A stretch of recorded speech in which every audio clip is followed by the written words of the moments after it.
They've got the Beastmaster Hawk scouting out, so they know full well on the side of Liquid who's up here. Yeah, they're going to try and go for the shards. They do manage to catch Chesty in it. Follow up with a magic missile. They're trying to bring down Chesty as quick as possible. Beautiful Impale's going to stall things out. But the imprisonment only lasts for so long. Chesty's still trying to get away, but Mickey is hot on his tail with the quills. He's going to need 2 or 3 more of them. Maybe with Taiga leading up that damage. See if this last quill is close enough. It's barely outside of the range, but the Ice Shard is going to be there. Chesty is nowhere really to run to. He popped a salve to try and stay alive, but in the end, Koifa is the one to claim that first blood, while Mickey. I like this adjustment Quakefa's made. Usually he likes to go for the max wave of terror, as most Venges do in the mid lane, but since he's against Monkey King, who he can't really harass, he's chosen to max out the stun because that's the only way he can kind of do it. Oh, as we see a first blood bottom. I didn't expect that, but the Tusk plus the boar, level 3 boar. That thing's powerful. Don't forget our very early team fight at the start of the game. So not quite first blood, but it was the first blood of the laning phase anyway.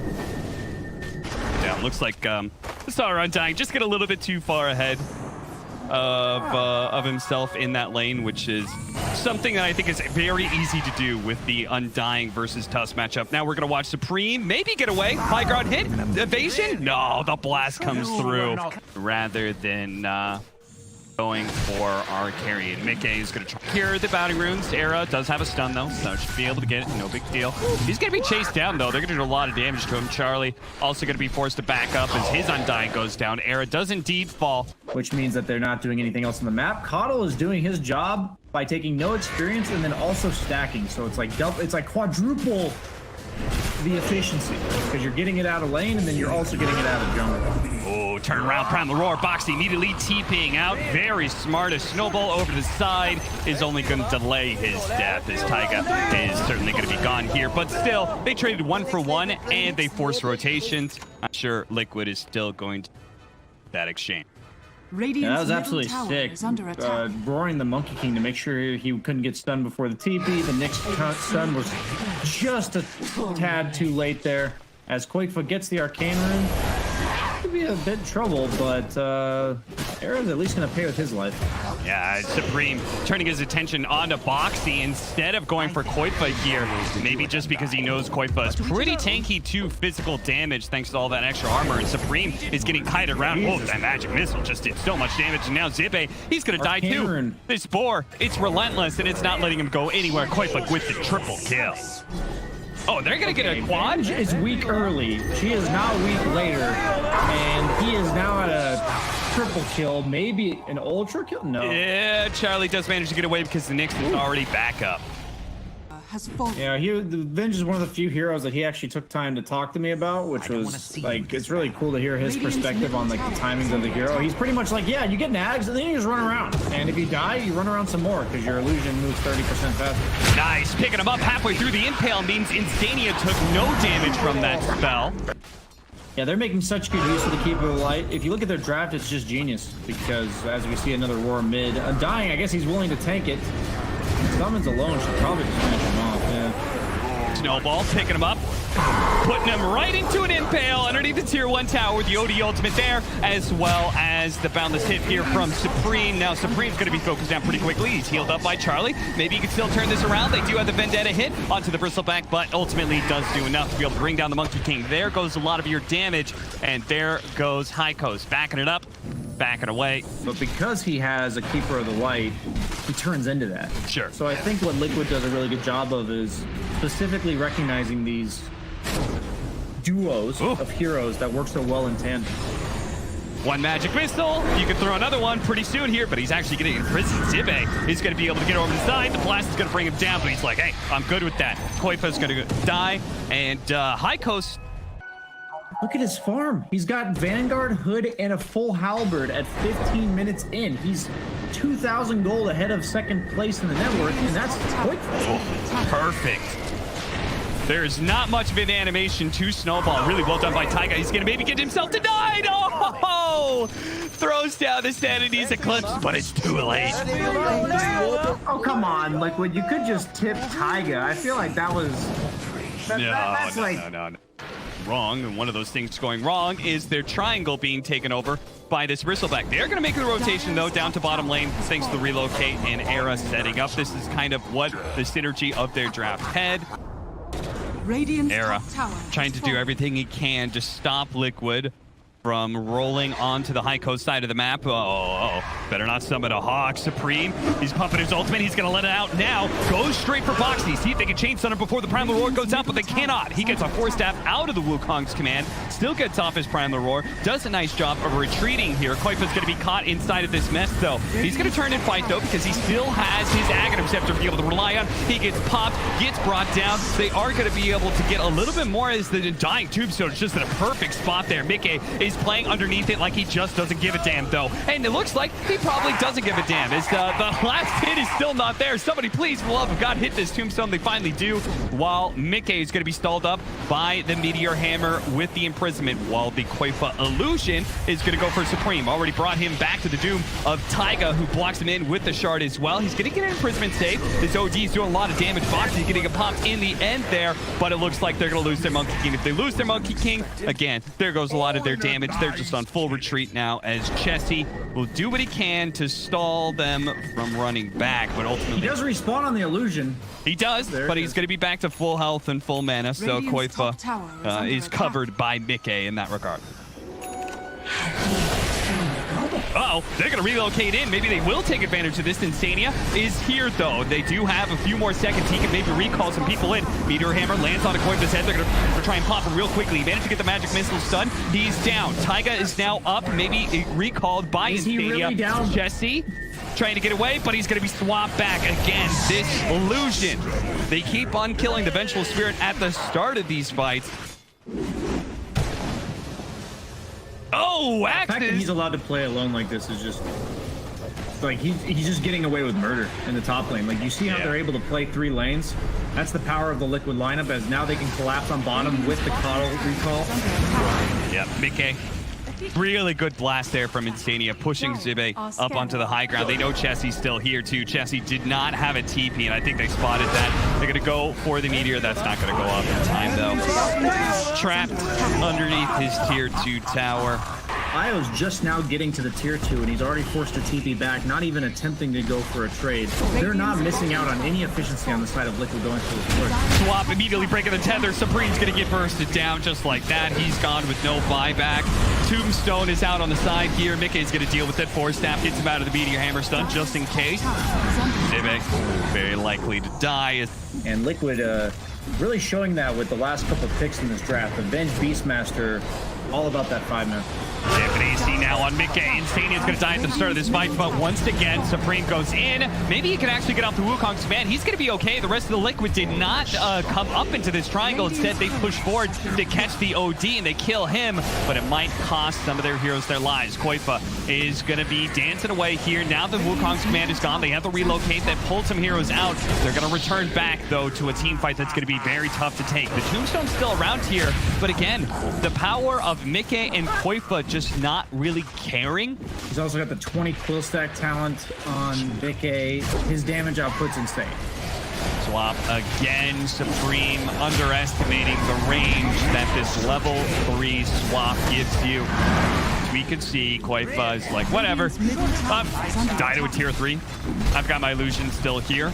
Mission accomplished. We kill the core. We're going to take 2 lanes to barracks now. As swap goes again, Chessie is able to get the imprisonment on himself before the stun lands, but he's going to come back, and I'm not sure if he can do anything. Oh, the impale, Meteor Hammer, that's going to be able to finish off Taiga rather, but Mickey is a big problem. Fortunately, the imprisonment will allow them to reset the fight. It won't stop Mickey from going. Spell lamp. The HP regen that comes out as well. All very nice stuff. The imprisonment set up into the Wukong's command. Missed the impale, though. Swap back also kills the Wukong command and ultimately kills the Monkey King. He doesn't like that one bit. Now he's going to be Primal Roared on the OD. Okay, buyback on the Monkey King, but no buyback available on the OD. And that's been their way of dealing with Mickey so often part of the time as they try to go for the hit from Era and Pale Pro. Geez, he just got bursted so quickly. The shards blocks out Zibe, who drops the Tombstone, but it's going to be all in vain as this team is very likely going to be wiped here. Mickey gets a little bit low. And Liquid once again going, okay, we don't necessarily have to force this. They'll lose Taiga on the way out. Is find a way to relocate Mickey into the enemy found. Yeah. Okay. I'm down with that. Maybe we're going to be able to kill the Venge right away. Koifa, he's going to die. His illusion, put it on the imprisonment. Zibe, though, oh dear. Mickey's right on top of them. He gets the Abyssal Blade onto the OD, finishes off Zibe as well. Look over, and Supreme's dead just like that because of Boxy and all of his Necronomicons. The synergy of this Liquid lineup, man, it just looks so cool. I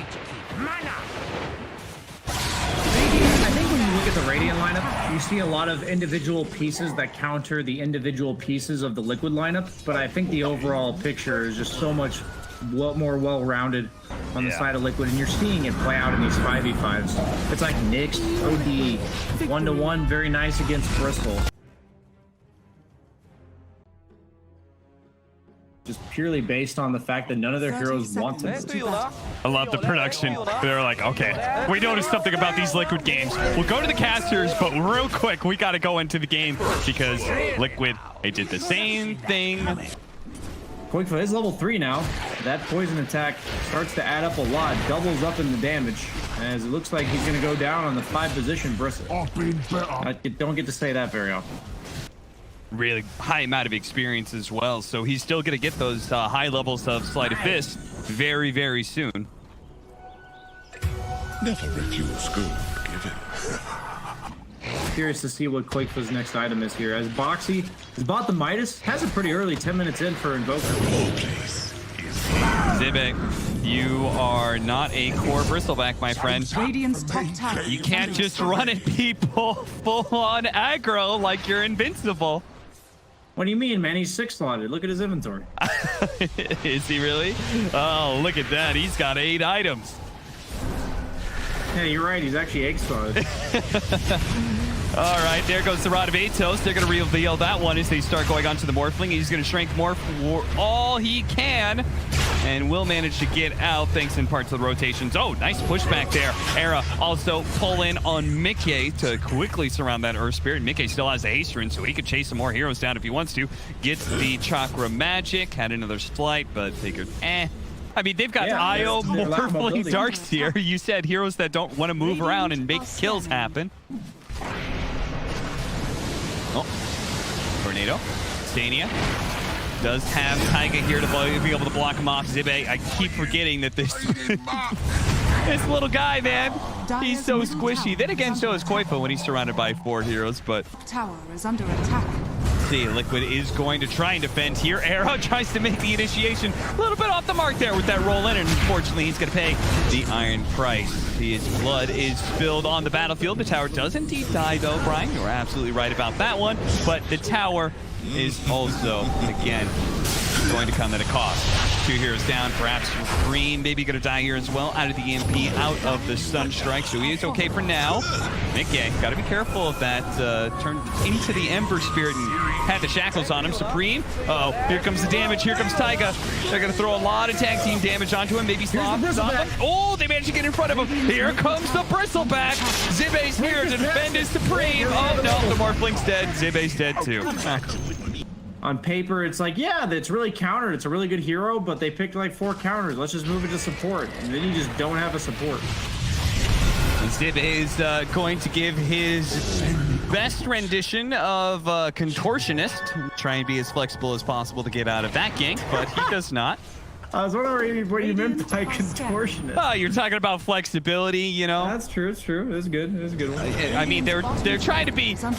Ultimately, they're trying to be OG, but can't quite pull that one off without some real good practice. Mickey with the double damage almost brings Charlie down. The roll in from Taiga. He's going to get the big fish punch in there to finish him off. And now, well, this is Hightcoast. Retreat just like that. Taiga.